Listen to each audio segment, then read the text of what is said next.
আমি ইগর 11 বছর ধরে বাইনারি অপশন ট্রেড করছি। আজ কোটেক্সে আমার ট্রেডিং সেশন দেখুন। আমরা সাপোর্ট রেজিস্ট্যান্স কৌশল ব্যবহার করব। Expiry time 5 minute, trade amount $30। এবং চলুন চার্ট বিশ্লেষণ শুরু করি। দেখা যাক কোথায় ট্রেড খোলা যায়।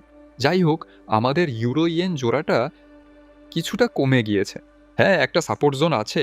আমি একটি আপ ট্রেড খুলব। এটি আসলে 30 মিনিটের চার্ট, তাই আমি হঠাৎ পরিবর্তনের আশা করছি না। দাম খুব দ্রুত ঘুরে যেতে পারে অথবা একটু পরেও হতে পারে। এই ব্যাপারে সতর্ক থাকতে হবে। অন্যান্য অ্যাসেটগুলো দেখা যাক। Euro, Australian dollar, local maximum. একটি আপ ট্রেড খুলছি। দাম একটি জোন থেকে ঘুরে দাঁড়াচ্ছে। একটা ট্রেড খোলা উচিত। ডলার, সুইস ফ্র্যাঙ্ক, আমি একটি আপ ট্রেড খুলব। Support zone. Australian dollar, yen, মনে হচ্ছে এটি লোকাল মিনিমাম। আচ্ছা, চলুন ট্রেড খোলার চেষ্টা করি। দেখা যাক এর ফল কি হয়। ঠিক আছে, কানাডিয়ান ডলার, ইয়েন, দেখা যাক। এখানেও আমাদের লোকাল মিনিমাম আছে। দাম এটি ভেঙে ফেলার চেষ্টা করছে, কিন্তু আমি আশা করি তা হবে না। আমি এখানে একটি আপ ট্রেড খুলছি। ডলার, ইয়েন, পরিস্থিতি প্রায় একই রকম। এখানেও একটি আপ ট্রেড খুলছি। Support zone. জোনটি পরিষ্কারভাবে দেখা যাচ্ছে। এই জোন থেকে দামের পরিবর্তন দেখা যাচ্ছে। প্রবেশ করা উচিত। ব্রিটিশ পাউন্ড, অস্ট্রেলিয়ান ডলার, সামান্য ফলস ব্রেকআউট সহ লোকাল ম্যাক্সিমাম। আমাদের রেজিস্ট্যান্স জোন। এখানে একটা ফলস ব্রেকআউট আছে। আমি দাম ঘুরে যাওয়ার আর কমার অপেক্ষা করছি। 7টি ট্রেড খোলা হয়েছে। আপাতত আমার মনে হয় এটাই যথেষ্ট। চলুন দেখি আসলে কি ঘটছে। ইউরো ইয়েন আপাতত কমার চেষ্টা করছে। আমি সম্ভবত আরও একটি ট্রেড খুলব। ইউরো, অস্ট্রেলিয়ান ডলার, উল্টো দাম কমছে না। আমি আরও 20 বা 30 সেকেন্ড অপেক্ষা করব। দাম এই লেভেলে থাকলে একটি ট্রেড খুলব। ডলার, সুইস ফ্র্যাঙ্ক আপাতত ঠিক। অস্ট্রেলিয়ান ডলার, ইয়েন অস্পষ্ট হলেও কানাডিয়ান ডলার, ইয়েন মোটামুটি ঠিক আছে।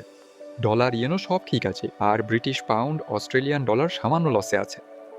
ইউরো, অস্ট্রেলিয়ান ডলার ডুপ্লিকেট করছি। ইউরো ইয়েন অনেক বেশি কমে গেছে। সম্ভবত উভয় ট্রেডই লসে বন্ধ হবে।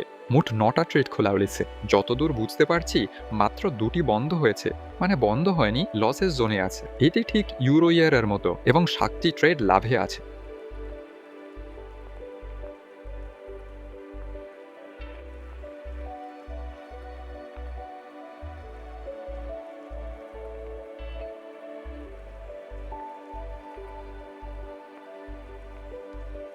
ইউরো ইয়েন প্রথম ট্রেডটি লসে বন্ধ হচ্ছে।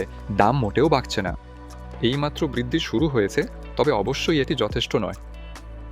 ইউরো, অস্ট্রেলিয়ান ডলার প্রথম ট্রেডটি কিভাবে বন্ধ হবে তাও অস্পষ্ট, কারণ উভয় ট্রেডই এক পর্যায়ে লাভে ছিল। কিন্তু দেখছেন দাম হঠাৎ ঘুরে গেছে এবং বেড়েছে। এখন উভয় ট্রেডই লসে আছে, এবং প্রথমটিও লসে বন্ধ হবে। আশা করি অন্তত দ্বিতীয় ট্রেডটি লাভজনক হবে। ডলার, সুইস ফ্রাঙ্ক, এখানে সব ঠিক আছে। ট্রেডটি লাভে আছে। এই ট্রেডিং সেশনের এটিই প্রথম ট্রেড যা লাভে বন্ধ হবে। হ্যাঁ, ঠিক তাই। অস্ট্রেলিয়ান ডলার, জাপানি ইয়েন 9 সেকেন্ড। এখানেও আশা করি সব ঠিকঠাক থাকবে। হ্যাঁ, 3 সেকেন্ড। দাম বাড়তে থাকছে। সবই চমৎকার। ট্রেডটি লাভে বন্ধ হচ্ছে। কানাডিয়ান ডলার, ইয়েনও 9 সেকেন্ড। এই ট্রেডটিও লাভজনক হবে। চলুন অপেক্ষা করি। মূলত এখানে দাম প্রায় লোকসানে ছিলই না, অর্থাৎ এন্ট্রি পয়েন্টটি ভালো বেছে নেওয়া হয়েছে। ডলার, জাপানি ইয়েন, এখানেও সব দারুণ। পুরো ট্রেড জুড়েই দাম প্রায় লাভে ছিল। এই যে এখানে ছোট একটা অংশ বাদ দিলে 2 সেকেন্ড। আরেকটি লাভজনক কেক। ব্রিটিশ পাউন্ড, অস্ট্রেলিয়ান ডলারের দামও কমেছে। এন্ট্রি পয়েন্টটিও চমৎকারভাবে বেছে নেওয়া হয়েছে। এখন পর্যন্ত কোনো সমস্যা নেই। আর আমাদের আরও 2টি অতিরিক্ত ট্রেড বাকি আছে। এটি ইউরো ইয়েন 20 সেকেন্ড। দাম এখনও লাভে আছে। এবং ইউরো, অস্ট্রেলিয়ান, এই যে দাম আবার কোণে নাড়ু। আমার আগের ট্রেডটি প্রায় এই লেভেলে খোলা ছিল। ইউরো ইয়েন, চলুন দেখা যাক কিভাবে শেষ হবে বোঝা যাচ্ছে না। 3 সেকেন্ড। তবে শেষ পর্যন্ত লাভই হলো। শেষ পর্যন্ত লাভ চমৎকার। এবং ইউরো, অস্ট্রেলিয়াম আধা মিনিট। চলুন অপেক্ষা করি। এখানেও সব দারুণ। ইউরো, অস্ট্রেলিয়ান লাভে বন্ধ হচ্ছে। আজকে ট্রেডিং শেষে দেখা গেল 7টি ট্রেড লাভে এবং 2টো ট্রেড লোকসানে বন্ধ হয়েছে। ফলাফলটা মন্দ না, তবে দামের ওঠানামায় দুর্ভাগ্য ছিল। আরও ভালো হতে পারত।